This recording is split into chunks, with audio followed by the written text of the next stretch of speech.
this was how Claire would die. She knew it would happen eventually. She was rubbish at jumping, and she moved slowly. She felt a little like her continued existence was breaking some kind of natural order. The crumbling pillar was a dramatic death, she supposed. Wait, what? Claire couldn't shake the feeling that she was not, in fact, dead. It was at that moment that Claire realised she had superpowers.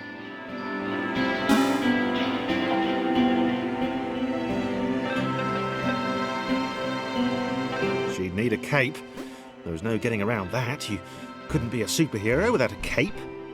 Claire didn't want confusion. If you saw a cape, that made matters clear. You knew what you were dealing with. Claire was all about communication. And, you know, floating in water, which was her superpower.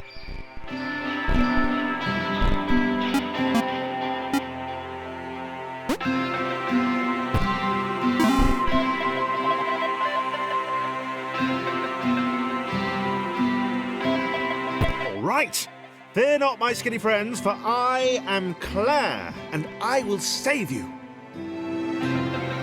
Claire needed to come up with a superhero name as soon as possible. Claire was rubbish.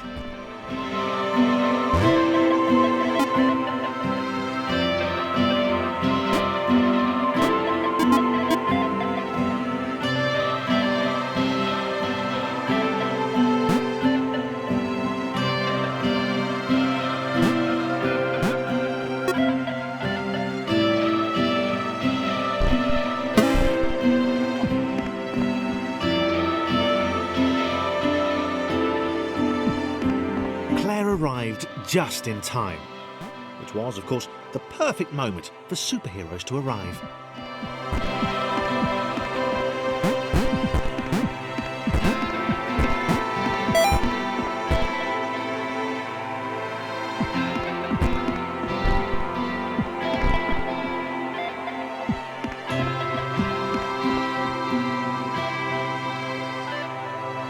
As the water began to rise, Claire vowed to save this little rectangle in as many restarts as it took.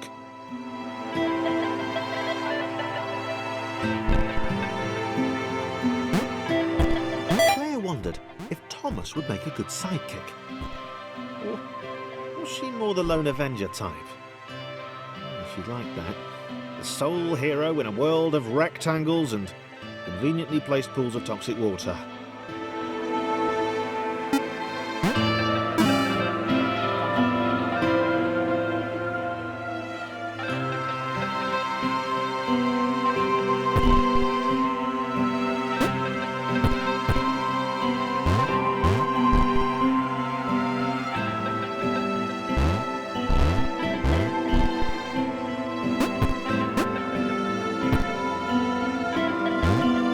The others told Claire that staircases were a bit of a fixture here. Claire wondered why the world made it so difficult.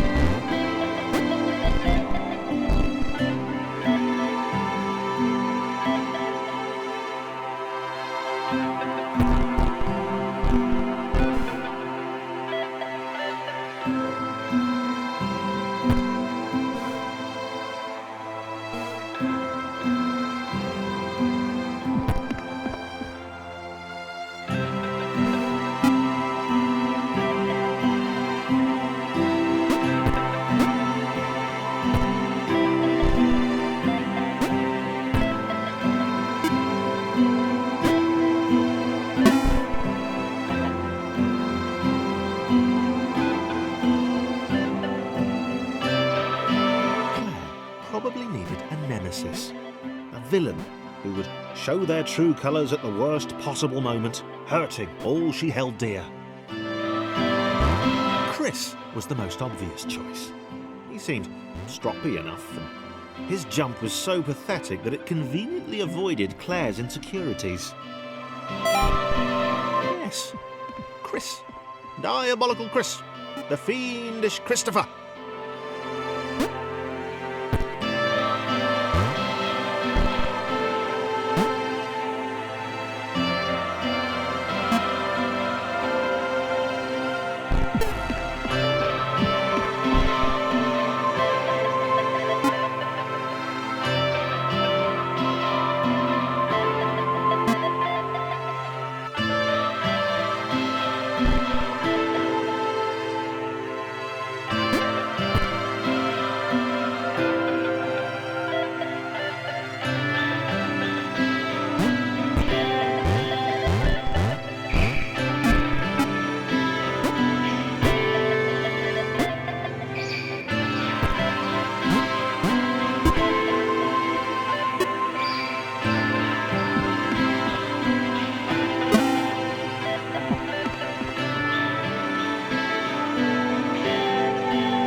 Chris gone?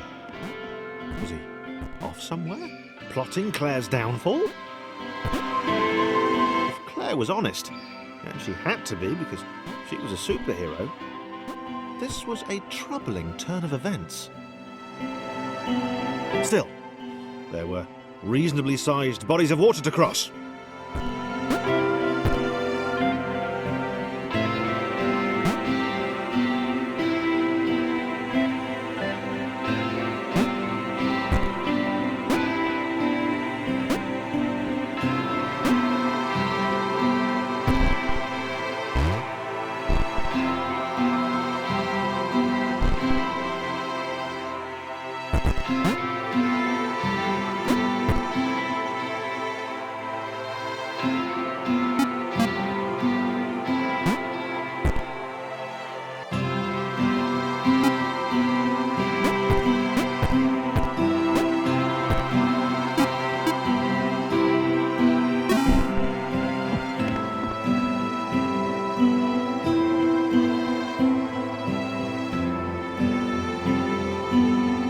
Platforms over water, eh?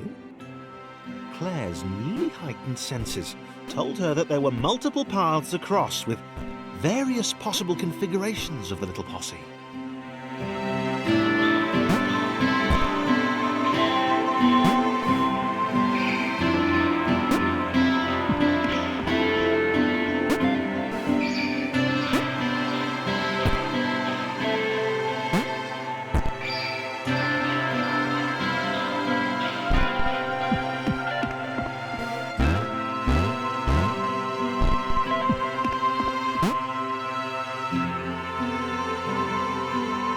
They were doing really well. Claire hoped she could get them all across. John was fully aware he could do this alone. Thomas hoped he'd never have to.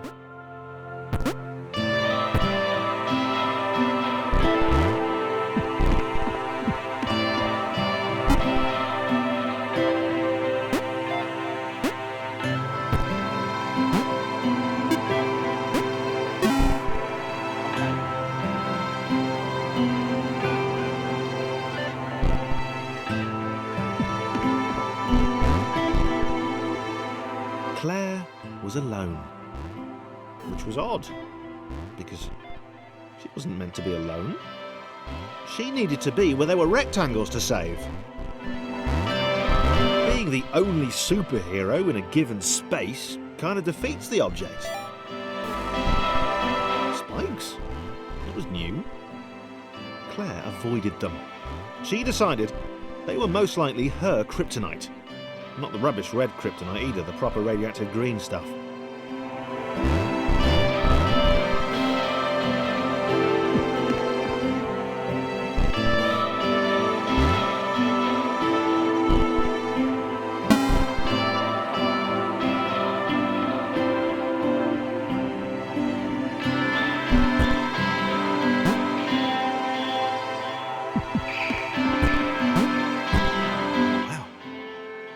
The world was repeating, and this time Thomas was here. Claire felt something had gone wrong. There was a disturbance in the Force. Something had altered the Matrix. The world was reacting to their progress. It was amassing its forces. It was plotting against them. Claire finally had a nemesis.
Laura was pleased this one was behind a wall. Maybe he'd never know what she could do. Maybe they could just have a conversation, hang out. As long as he didn't find out what she could do, which would never happen so long as they stayed separate.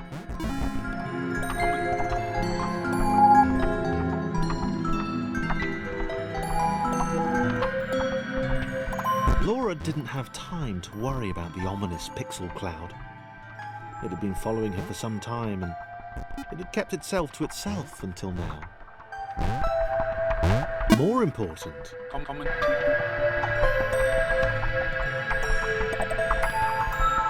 as the square, who had shyly introduced himself as Chris, bounced atop Laura, she began to worry that he was just using her like all the others had.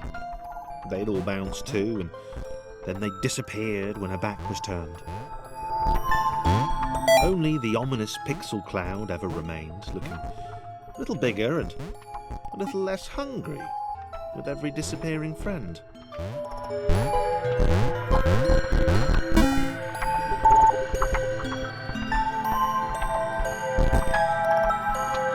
With every bounce, Laura found herself less and less irritated by Chris.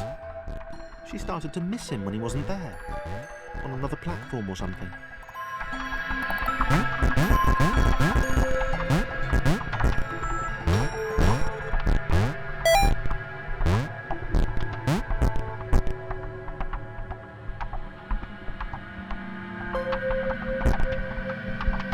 She'd wonder what he was up to. Was he missing her? He wasn't saying very much.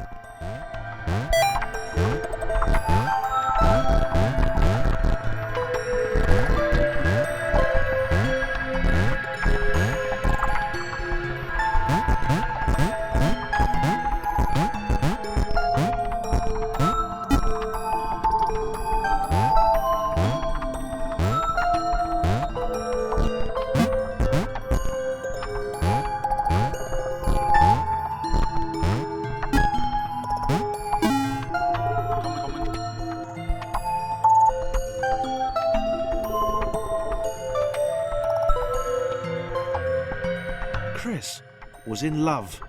She was perfect. He had to tell her so. At some point, he would definitely tell her. Probably best to wait for a moment the large, ominous pixel cloud wasn't about, though. Yeah, probably best to wait.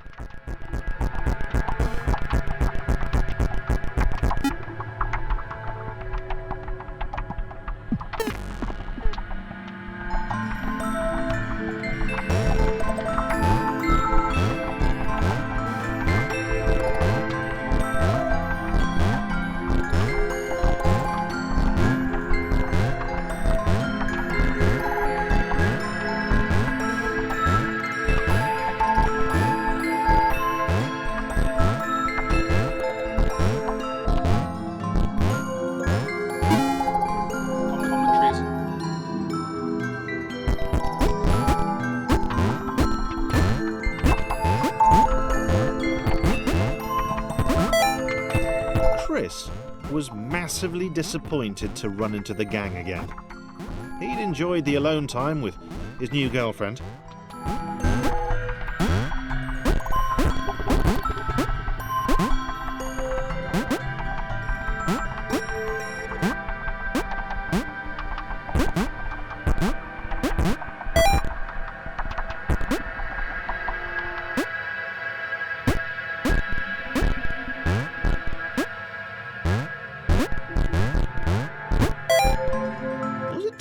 To refer to Laura as his girlfriend? Only if I say it out loud, he told himself. He didn't want to scare her off.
Others seemed suspicious of Laura and the eager-looking pixel cloud of death which seemed to be watching her.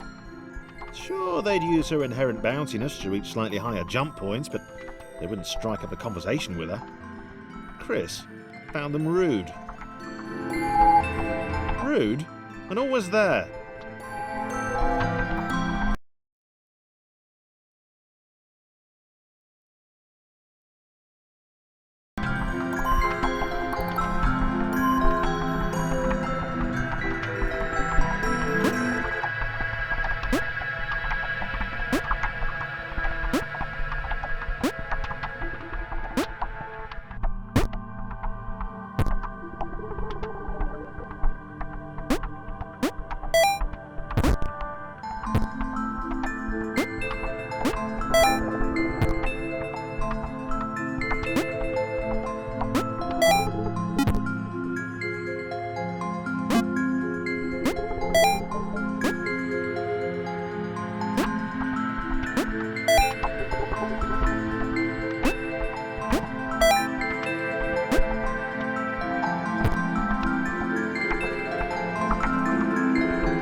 the others wouldn't drop it.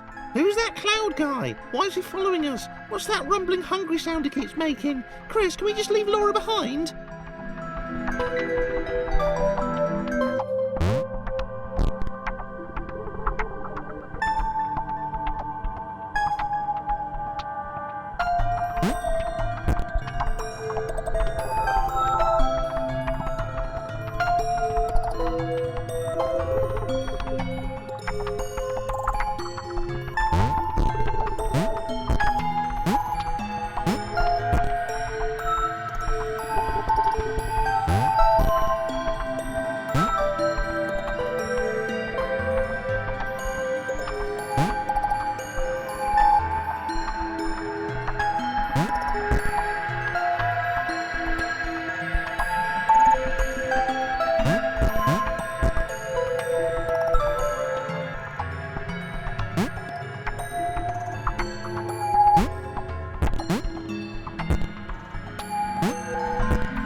Rude.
Liked her new gang. She liked Chris. She liked having friends. These ones.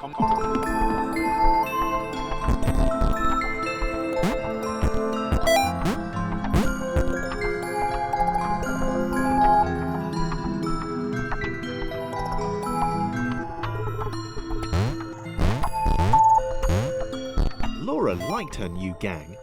She liked Chris. She liked having friends. These ones seem to be sticking around too. Not like those losers from before.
The pixel cloud was getting closer.